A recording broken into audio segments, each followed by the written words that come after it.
Hello everyone. Good morning.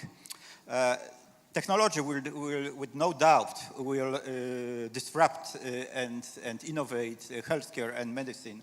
It's important for every one of us, for the health of our society. It's also important for me as a physician and the person who is dealing with our patients every day. We're lucky today that we have representatives of a variety of diverse fields in technology-driven innovation, from artificial intelligence and machine learning to robotics to technology-enhanced education. So we could cover quite a broad innovation topics for medicine. However, I would like to go from these big ideas to more simple things. And if you allow me, I will first ask a few questions, one question to each of you, but later we'll follow, if we have time, with some more general topics.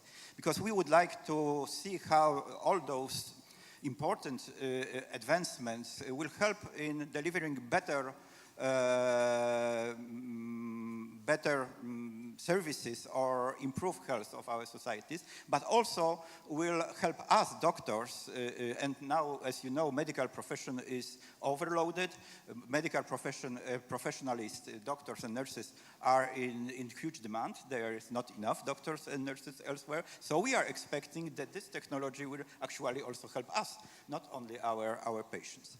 So first, Charles, if I can ask you, because we have heard about this kind of artificial intelligence automated systems to predict health problems in elderly people. But when we speak about robots, I was thinking that I will see a real robot, humanoid type of robot helping elderly in everyday life. Do you think is there a future in this kind of taking care of elderly people, in replacing nurses and caregivers?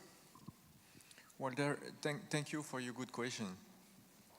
I think in terms of robotics, we're a little bit confused because, as you said properly, when we think of robots, we always think of robots with humanoid robots like arms and moving and everything. And who ever have seen a robot like that in their life here in Poland, at home? Who? There are two people. Yeah, very few minority and lucky one. Why? Because if you add this kind of mechatronics, and by the way, it was our second prototype robot. If you add the mechatronics with the arms, with the wheels and everything, it will increase significantly your bill of material, your cost. Then when you resell it, it will be at a very high expense. That's why it's very expensive. If you think of paper robots or this kind of humanoid robot, the selling price is very significant. The second thing that we have to think about is the real value proposition. Do I need a robot, especially elderly care? Elderly's home is not big. So if you bring this kind of robot at the home, we found with our second prototype robot, because it was 1.20 meters and it can move, and also the son or the children in different parts of the world or different cities can remotely control that.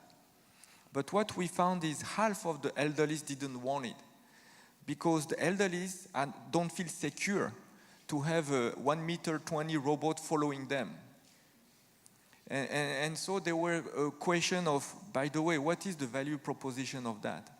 And then for the third robot, the one we saw this morning, is we decided to remove all this kind of useless stuff and focus more on the AI, on the connectivity with different kind of IoTs, and focus on this user experience. That's why we shift to these small robots that people can bring. Elderly can take this, go to the living room, bring it in the kitchen, and then she can, because inside you have a 3 camera for the 360 video conferencing. So she can talk, say, hey, I want to call my son Charles, and then the robot will call me, and if I have the same robot at home, she will see like she's with me because she has a real 360 vision with 3 cam. And then the user experience is, because elderlies are not geeky, so you need to use the AI as a voice recognition. We call it natural language processing, NLP. And then after that, you have also a face recognition. So then, whatever she's moving in the room, the robot will follow, track her face, 360 degree. Then she will be able to communicate easily with social interaction, because elderly need this social link with their family or the friends. Thank you very much, because this clarifies to us that it's as opposed to, I don't know, Star Trek movie where you have robots, this humanoid type of robots. More promise is in automatization of the signals that are surrounding elderly person, helping him or her in communication, warning him or her from certain risk, and processing data. That's the direction that will most likely be beneficial for those elderly people. Thank you very much. And also bring not only the healthcare, because elderly at the end is a human being. Most of the elderly, like in China or everywhere, feel lonely. So we should also focus on this kind of robot that can allow entertainment, pleasure. So in our robot, we have this entertainment platform, VOD on demand, video on demand, music. So she can say, I want to see my documentary that I like. And then she can be able to see that on her screen, because the robot sends a signal to the screen. Thank you for mentioning that, because as you know, one of the most important tasks and challenges for elderly care is to prevent dementia. And actually, one of the proven ways of preventing dementia is to give them a little bit exercise, cognitive exercise, but also socialize.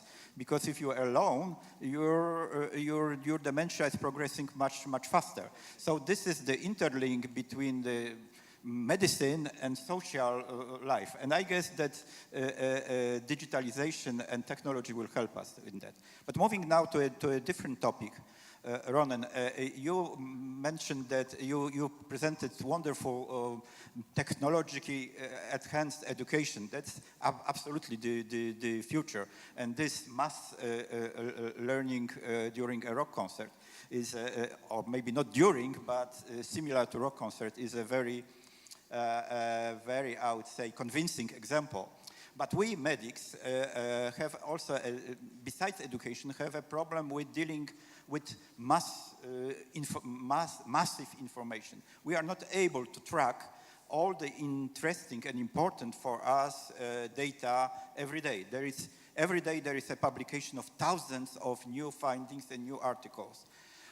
One of the very big promise was IBM Watson that should help us, not yet, but maybe you have some thinking about that and can help us in understanding whether your systems can help doctors in finding the right information they need. Absolutely. I think there are many things that computers can help physicians, but maybe I will just give 4 examples of very concrete things. So one is computer vision.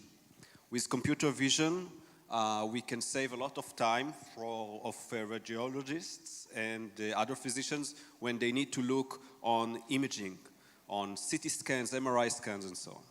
The second is, of course, genomics, right? The DNA is very important. The genes we have are very important for almost any kind of disease. And many of the tasks that currently are done by physicians can be replaced totally, and even become much better with computers. The third is, as you suggested, medical literature. And let me add to that also tweets of patients in social media. All right? So now there are NLP algorithms that, like you mentioned, that can filter many of that data. And people showed that just by analyzing what people write on Twitter, they can predict epidemics even 2 weeks before health officials do.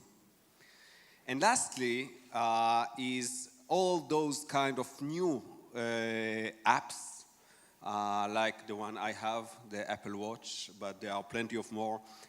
Recently, Apple published a research about a kid that his life was saved because of a heart rate monitoring app. So, and of course, these become more and more sophisticated. This is more data to the physicians, but my own belief that we should let computers do what computers do best, which is analyzing what is possible to analyze, and let humans do what humans do best, which is providing the overall thinking and overall care, and not mix the two. Thank you. And just to follow with one more short question, is now the medical studies, I don't know how they changed in the world. Here in Poland, I have the pleasure to sit on the advisory board for Warsaw Medical School, and I found with a little bit surprise that the curriculum have not changed much since I was there as a student 30 years ago, more than 30 years ago. So, and I see similar challenges around the world. Even the best American schools are still very conservative. Is there a place, are they already thinking about using technology like yours? I can tell you what happened in Israel. So we went to the medicine association, and we convinced them to give every medical intern the opportunity to quit his work for 6 months after he graduated from university, and then he went into his internship. So he can quit his job for 6 months, go back to school for additional 2 semesters, and study our program. And now it is recognized as part of the specialization process of physicians in Israel. Great, so you will have the best doctors in the world soon, or the most, I would say, educated in new technologies. So now this program is online, so it can be all over the world. All over, thank you. Now, Ori, we have a pleasure to collaborate with Ori and his team here in Poland. So, what you are hearing today about artificial intelligence and machine learning is not a I would say something in MIT or in the world. It's happening here in Warsaw too. We have a prospective study about colon cancer screening, enrolling almost 5,000 people now in Poland. So we are hoping to see the good results soon. But coming back to what you're doing, which I'm most familiar with, is the big data and squeezing from this big data useful and simple information for us physicians and for our patients. Besides cancer and the topic that you mentioned today, what in your feeling is the most advanced and most promising area for this type of predictive analytics in medicine? Well, I think Ronen has mentioned some of the areas. I definitely think that the whole issue of imaging is an area that will see machine learning and AI very helpful. We know that there is a great shortage in terms of radiologists and a lot of issue related to inexperience. And for me, it's not just about the improvement of quality, but I think it's the ability to address inequity in care. And this is something that, maybe in here, I mean, it's a lesser issue, but if we think of less developed countries where the access to good medical services is more difficult, and we encounter less experienced physicians, this is kind of going to be very, very supportive. You know, if I'd ask you a very simple question, what would worry you more, talking to an inexperienced physician or talking to an inexperienced insurance sales agent? I'd probably guess that 99% of you would vote for concern about talking to an inexperienced physician. And I think these are some of the areas where using the data that exists could be very helpful, because the amount of knowledge and the amount of processing that a physician needs to kind of do in a 6-minute encounter is huge. And usually, when I go to my physician, I either go to take my regular medications or to complain about something, and in that 6 minutes, 3 of them are just spent on typing into the computer, and then he doesn't have time to look at my records to understand what might be going wrong, and usually it's just reactive. When I have symptoms, I'm going to complain about them. But maybe something is brewing up and it's already manifesting itself in tests that I have. So bringing up what's important, what might be of concern, and helping the physician, or even pre-meeting, putting on the table, things that should be looked at, because we've found that this was typical in millions of data records. That's much more than any physician would see in his lifetime. So this is, I think, an area where a lot of help could be provided today. Now, universities, and we've seen like the 2 previous presentations of the future with dealing with omics, it's going to change a lot, but as I said in my talk, how many of you in the audience have done sequencing? 1, 2. So it's evolving, but how many of you have visited your primary care physician and maybe have taken some sort of a blood test in the last 2 years? So you look around, you see these data are there. Eventually we're going to merge these worlds together, but I think this is what we're trying to do. Like, look at the low-hanging fruit, look at the chronic diseases, help to point out and figure, who should be reached out to. When we're talking about chronic diseases, we're talking about masses. We don't have the resources as a society to afford a reach out to all of them. And we'd love to do this, but the blanket is short. The problem, if you look at managers of healthcare delivery networks, they'd love to offer everything, but they cannot. So they have to focus on, take into consideration a lot of economic decisions. And this is where we kind of try to help them, kind of link between what is necessary in terms of care and what will bring them an ROI. I hope I answered. Thank you. I think, yes, just a short comment. We're lucky here in Poland and in Medicover that our doctors have 15 minutes to see a patient, but definitely this will go this area that we will have less and less time. So hopefully this less time can be used for more human interaction than typing into electronic medical records or the systems that are in front of us. Maybe that is the reason that you have a shortage of physicians.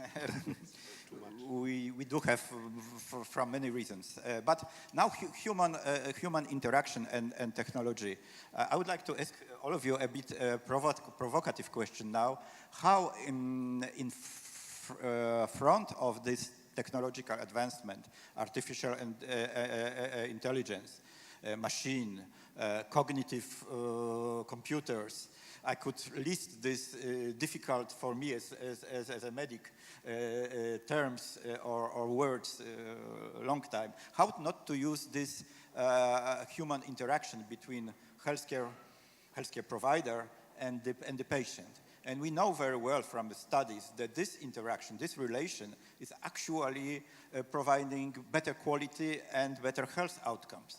So if we lose that, I'm afraid that for a time being, we will also not see the benefits that we could have from this technology. So if you could be so kind, each of you answer that with what you think with your experience shortly, please, because we have just few minutes. So I start from you, please.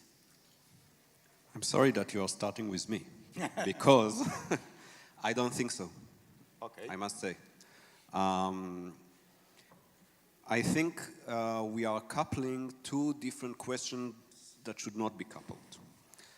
Indeed, there are, I'm sure, studies that shows that the interaction is important, but providing better medicine is more important. And nowadays we are talking about autonomous cars, where their goal, one of the goals, is to have 0 car accidents. I think the same should be and can be with medicine, because we know that doctors make a lot of mistakes, and that's for sure. And we need to separate the two questions. We need machines to do the best they can do with medical analysis and medical treatment, and find other options for the humanized, for the human part, from the human element. There are, I don't know, family, friends, social media, whatnot. But you need to give the computers the best and the widest lane, and should not limit it to give better healthcare. Thank you. I said that it's a little bit provocative. I not necessarily agree with what I'm asking about. Charles, please. Well, I think that, I'm Asian. You can look at it. I like this philosophy of yin and yang. So that I don't like to oppose technology versus human, because both are important and both have the plus and minus. And I would like more to take the best of each of them to compensate the minus of each of them. In terms of healthcare, which is very delicate matter and very human-centric, I do believe that it should be really human-centric, whatever we say. I'm 20 years in high-tech, but I'm the first one who said high-tech, whatever technology, has their own limitation. But at the end, it's somebody who is fragile, hurted, and have a fear, and you have to give discomfort to this person. And I don't believe that even my robot can do that. Whatever technology, AI we put in. The only thing now we have to take care, if I want to follow with your question, is IoT medtech technology has proved that it's unsuccessful in terms of duration. Everybody use IoTs, medtech related whatever. Who has taken that for more than 6 months? Nobody. Maybe this gentleman, fantastic, Superman.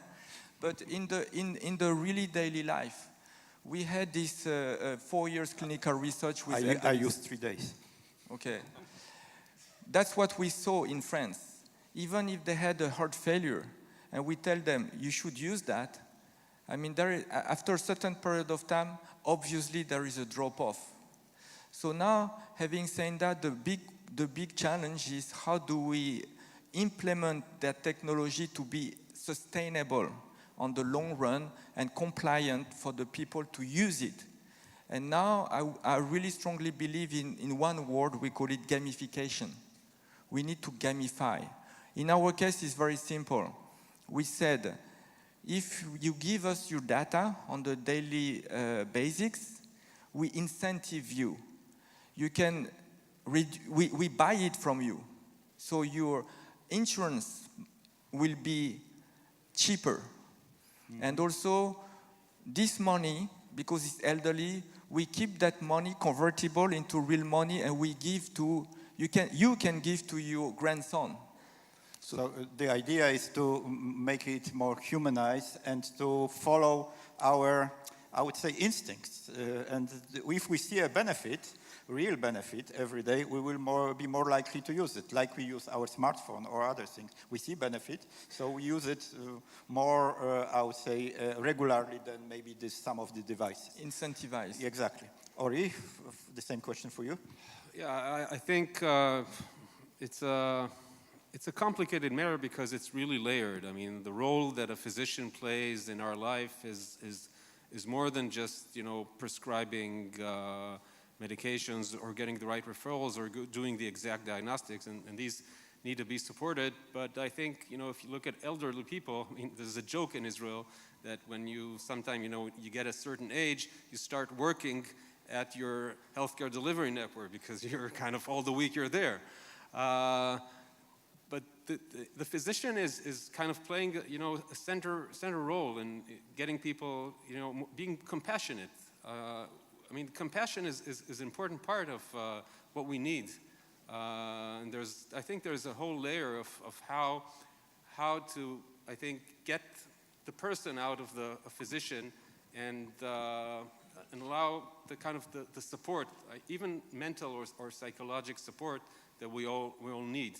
So I think there's going to be a lot in terms of enabling technology that would sort of free the hands of a physician. I think there are attempts that we'll see, for years there have been dictation systems, that physicians would go off of a procedure in the US, they would take the tape recorder, they would kind of record everything, and that's going to be sent somewhere over the world, and then the person is going to be sitting there and kind of getting the script.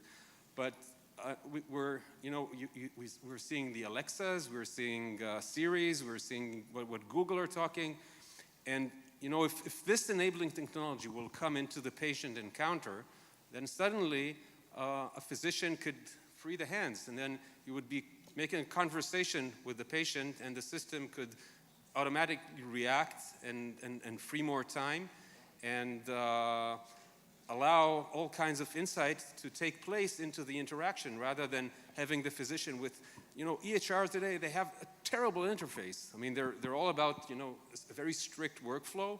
And if you want to push anything important into this, it's a nightmare, both in terms of, how the epics of the world are allowing kind of these kinds of initiatives and innovation to happen.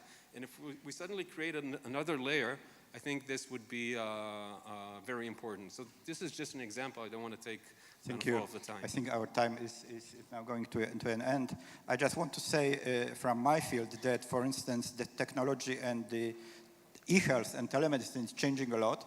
Right now, our patients in Medicover are using this quite extensively, and about 35% of interactions are already done online or through some areas. So this is starting, and thank you very much, gentlemen, for your input. We are in early stage in some areas, a little bit more advanced in some areas, but in 10 to 20 years' time, healthcare will look completely different. Also, thanks to what you're doing in this technological advancement. You want to say something? There is a nice quote that I love. You are the patient. You, the patient, are now data, and your physician is a software. A little bit like that. Thank you very much for that session.